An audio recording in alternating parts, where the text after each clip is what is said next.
Hello friends, and welcome back to my channel and happy Money Monday. Today I have two exciting things to share with you, which number one is a baby step 2 update, and number two is 3 ways to keep yourself motivated and encouraged in the middle of baby step number 2. Let's go ahead and get right into it. Okay friends, so to start off, I'm going to share with you 3 ways that we keep ourselves motivated while we're on baby step number 2. And if you don't know what the baby steps are, we follow the Dave Ramsey system of getting ourselves to financial freedom. Baby step 2 is paying off all of your debt from smallest to largest using the snowball method, which basically means that once you've paid off one debt, you take the minimum payment that you were paying on that debt and put it onto the next smallest debt's minimum payment. So you grow that minimum payment, basically whatever payment you're making onto it. So say from card number 1, your minimum payment was $20, right? Card number 2, your minimum payment is $50. So from card number 1, once that's paid off, you put it onto card number 2. So you're paying now a total of $70 at least on this smallest debt.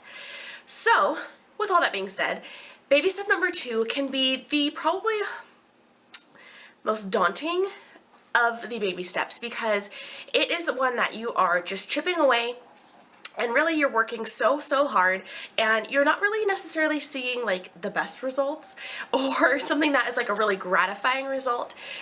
For instance, in baby step number 1, you're saving $1,000. So you get to see that money sitting in your account and it's great, right? Whereas baby step number 2, you're paying all of your extra money, any extra penny that comes in to debt. So it can be a little bit draining and just really kind of demotivating, and you can feel like you're stuck in it for a long time. Now with the system, you are meant to be as focused and intense as you possibly can be to get through baby step number 2, but again, that varies, and based on how much debt you have, that can take a long time. For my husband and I, we've been working on baby step number 2 for over a year now. It's been about a year and 4 months, and we have at least until the end of this year, so at least another 8 months to go. So altogether, we'll have been working on baby step number 2 for 2 years. So that is a lot, right? And I don't really think that we have that much debt, but we just had very little income when we started this process, so which is why it's taken so long. So anywho, how do we stay motivated with baby step number 2? Now, the first key that I have to share with you guys is to immerse yourself. Now, one thing that I like to do is listen to Dave Ramsey's podcast. I love to find YouTubers who are going through the process, whatever it is that I can really submerge myself in and just get surrounded by people who have done this process and had success with this process. I am all in. There were months at a time, and it's not so much anymore just because of my job, but I would go to work. On my way to work, I would, listen to YouTubers who had paid off debt or who are in the middle of baby step number 2 or were working towards financial freedom. I would listen to them, and then I would get to work, and I was at a desk, and so I was able to just kind of play like whatever music I wanted to. So I would play Dave Ramsey's podcast literally from the minute I got to work till the minute I left. And I would just hear stories of people who were calling in with success and doing their debt-free screams, or people who were in the middle of a struggle and Dave would kind of help them through and give them advice. And I would also see these YouTubers who were making this happen on their own at home, who didn't have, very much income, or whose just lifestyles differ so much. And seeing them have success was super motivating to me. And so even though we were just starting this process and, we were really truly in the middle of it, it was so motivating to see people who were accomplishing baby step number 2 and getting it done with, or who were in the middle of, knocking it out and sharing what it is that really excited them about the process, or what struggles they had, or what things motivated them as well. So I immersed myself in this process, and my husband as well. We would come home and we would talk about it. I know this can totally be overkill, but we would talk about things, and I would share with him stories that I'd heard, and he would share with me things that he had heard or seen or read, and we talked about it a lot. We've made this truly our focus, and really, I think that is one successful way to make a success. And truly, I think that's one way that you have to attack baby step number 2, is to immerse yourself fully in the process and to just gain as much information as you can, but also to hear as many stories as you can. Because if you think that you're just alone and you're out here on an island trying to pay off all your debt, it can be extremely frustrating and demotivating, thinking that everyone else is, living this life that they don't have debt, or they're so much more fiscally responsible than I am, or than, you know, you and your spouse are, what have you. But that's just not true. There are so many people who struggle with this, and there are so many people who are on this journey and who follow the Dave Ramsey system to get out of debt. Another place where I really immerse myself is in a budget group on Facebook, which I can leave a link to it below. It's actually from another gal who is a YouTuber, and she has created, financial freedom for her family as well.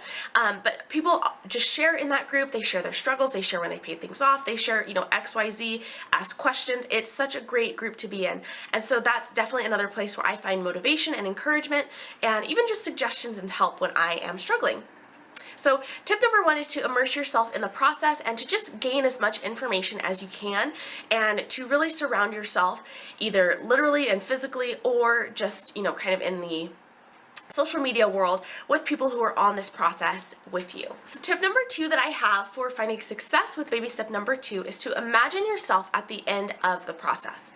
Imagine your life at the end of baby step number 2. This is something that my husband and I do often, and this is something that my mom actually trained me in when I was little. One thing my mom would do is we would be driving home from school or something, me, my brother, my mom, and I, and my mom would say, okay guys, if you could win the lottery, what would you buy? What would you do with it? And so we got to play out just really fun scenarios and things like that. And it wasn't just with the lottery, it was, when you're an adult, what will you do with your life, and blah, blah, blah. So all of these different types of scenarios. But that's one thing that my husband and I now do today with our debt-free life. Like, we imagine what life will be like when we're debt-free, and we play through the scenarios. And what will we be able to do? Where will we be able to go? What goals can we accomplish? What dreams can we knock off our bucket list? What will life look like for us? And all of that is so exciting. And so I would encourage you to make a vision board and really start imagining and picturing what your life is going to look like at the end of baby step number 2, because it's not permanent, right? Baby step number 2 is just number 2 in the baby steps. There are 5 more after number 2 that you get to accomplish. And that really, I think moving on from baby step number 2 gives you so much joy and excitement, because you're really building wealth and you're starting to see the benefits and the fruits of your labor and all of this focus that has gone into baby step number 2. And that's one thing I'll say about this baby step, is that I feel like it gives you so much focus and determination to achieving your goals, that if you didn't have this step, if we weren't meant to go through this step before we went on to, say, putting down money for a down payment or building up a 6-month emergency fund and things like that, we wouldn't have as much focus to accomplish the other steps and get as much satisfaction from the other steps as we would from going through baby step number 2, because it is such a challenge and it is such an uphill, like rolling the snowball up the hill kind of battle. Alright guys, and finally number 3 is to embrace the moment. Now, like I said, baby step number 2 does not last forever. It's only 2 of the 7 baby steps. And it's not going to last forever. And so that's one thing that I try and remind myself when we are going through this process, and say I'm having like a difficult time, or I want to go buy a purse, or, we want to plan a vacation, for the summertime, and we know that's just not in the budget right now. I have to just embrace the moment and know that this is just temporary. This is literally going to be 2 years out of our life. And at this time next year, all of this will be behind us. We'll be moved on to baby step number 3, and baby step number 2 will be something that is in the past. And so in this moment right now, I have to glean all of the life lessons that I can from baby step number 2, because I know that it's not going to be forever. And that's one thing I encourage you to do, is know that it's not going to last forever, that it is a temporary step, right? It's a step, not a platform, right? It's going to be something that you step onto, and then you are onto the next step. But embrace the moment and know that as difficult as it can be, it is growing you and it's teaching you things. And you have to really find those little things that it is teaching you, little or big things really, and embrace those and use those as life lessons. I honestly, as difficult as this process has been, and as hard as it is to look at your money and say, oh my gosh, like what kind of a mess did we get into? I don't ever want to forget the feeling of looking at our debt and just being absolutely sick to my stomach, and knowing that we can't create the future that we desire because of debt. And I want that to be something that marks our life, not in a negative way, but in a positive way, that we're able to go on to teach our children to guard themselves against this, and how to just create a healthy financial story for themselves. as well as for any other people that we encounter, you know, our young adults and our students in our youth group. All of that, we try to impart this wisdom that we've learned and all the struggles that we've encountered and try to help them to prevent them from stumbling into those same blocks that we stumbled over. So really gleaning all the lessons that we can from this moment is so, so important to me, and something that is honestly enjoyable about this process, as difficult as it is, and knowing that, you know, we have a small grocery budget and I can't always buy the food that I want to, and we can't always have, you know, a fancy dinner or go out to eat as often as we'd like to, knowing that all of this is temporary and that we're gonna look back one day and laugh because all we could afford was a $6 pizza. You know, we're gonna have those moments where it's like, oh man, like remember when our date budget was $50 and we had to really stretch it and we, you know, couldn't go out on these super fancy dinners, and now that's something that we'll be able to do once we're in the future. So those are my 3 tips for how to have success and stay encouraged in the baby step process and baby step number 2. And as far as a baby step number 2 update for you guys, I have to share that we've paid off our next smallest debt, which is actually a very physical thing for us. It is my wedding rings. Oh my goodness. So this is something that is so like near and dear to my heart, and I'll give you guys a little close-up of my rings. But so this set are my wedding rings. It's not an engagement and then wedding band. It's actually a brand new set of rings that I got on our wedding day. And honestly, like, it sounds crazy now that I got a new set of rings on our wedding day, because, you know, truly looking back at it, I should have just kept with my engagement ring and gotten like a wedding band. But this ring has so much meaning to me, and I'll give you guys a close-up of it too. But for my ring, I was never one of those girls who like really planned out like her wedding or had like a perfect ring in mind or anything like that. But when my husband and I, before we got engaged, we had stumbled into a jewelry store and we were kind of looking at things, and I was just captivated by this style of ring, and I thought, oh my gosh, that is so beautiful. That's what I want to wear on, you know, my hand for the rest of my life. So when it came time to get engaged, my husband was smart and he purchased what he could afford, and I was thrilled with it. Obviously, like, you know, you get married to marry the love of your life, not for a piece of jewelry. And so I was just so excited to get to marry him. And the ring was kind of a secondary thing. Like, I could have cared less what it really looked like. And shortly after we got engaged, my mom and stepdad came to us and said, hey, we have this stone that we would like to give you guys, and you can either make it into a piece of jewelry, you can make it into a different ring, you can do whatever it is that you want to do with it. Well, the stone that they gave us was actually the ring that my stepdad had used to propose to my mom, and it will now be 20 years ago in August of this year that they got married. So it was 22 years ago that they got engaged. And the stone that's in the center of my wedding ring is the ring that my stepdad used to propose to my mom. And my mom had kept this, and she'd gotten a different ring down the line, but she'd always kept the set from her original engagement ring. And so it's something that is just very sentimental to us. My husband proposed to me in front of literally all of our family and all of our closest friends, and so it just felt so appropriate to have a ring that was a family heirloom and a family story for us as well.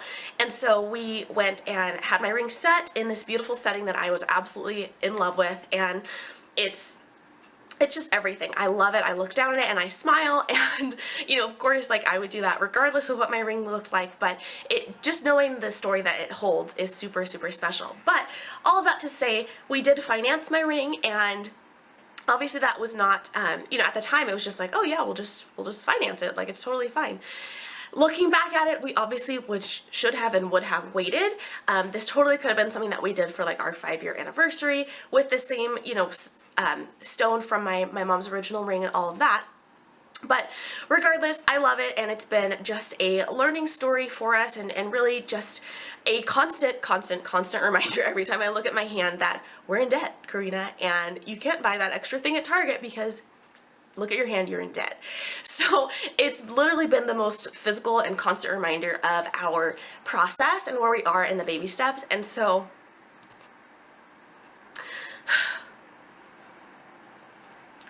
oh my goodness, I knew this would happen.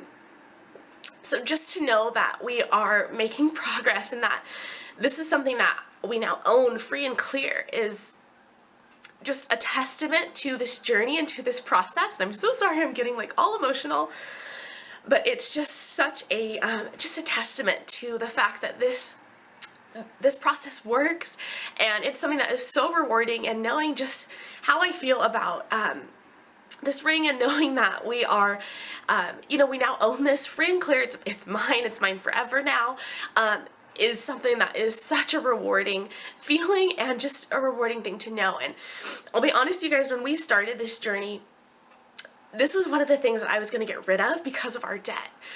And we talked to some different people about, you know, how do you sell a ring, and, you know, what's the value and all of that. And so just to know that, you know, just a little over a year ago, I was going to completely get rid of this and get rid of this story and this just family heirloom, truly, that it will be, that it already is, knowing now that it's ours and that we worked our little heinies off to get it paid off is super rewarding and just so incredible. So it's something that I absolutely love and I will cherish forever. And I just wanted to update you guys with that baby step 2 update. This is something that I just couldn't even imagine, you know, sitting here speaking to you guys and sharing this with you a year and a half ago. I didn't even know that this could be possible, and that, you know, our hard work would pay off in this way, and that we wouldn't have to sacrifice these things that are so near and dear to our hearts, and that we could just work our butts off to get them paid off and to really own them for ourselves. Oh my goodness. Oh, I need a drink. Okay. So guys, thank you for bearing with me through that little teary moment there. And honestly, thank you guys just so much for your support and encouragement in this journey. I started this YouTube channel as a place of just being honest and an opportunity to keep ourselves accountable, other than, you know, outside of just my husband and I and what we talk about, but somewhere, you know, a different platform to keep us accountable and a different opportunity to keep us accountable, and hopefully to encourage others in their journey. And I can honestly say, you guys, I've gotten so much just from those of you who subscribe to my channel and who view it and who comment and who are just totally in our corner and with us on this journey. So thank you, thank you, thank you from the bottom of our hearts. I love you guys. I hope that you are having a great day, and thank you so much for watching. I will see you next time. Have an amazing Monday, and I would love to know what your baby step is, what baby step you're on right now, what the update is for you, and what your next step is, and what your next goal is for getting to financial freedom. Thanks, friends. Don't forget to like the video if you've enjoyed it, and I'll see you next time.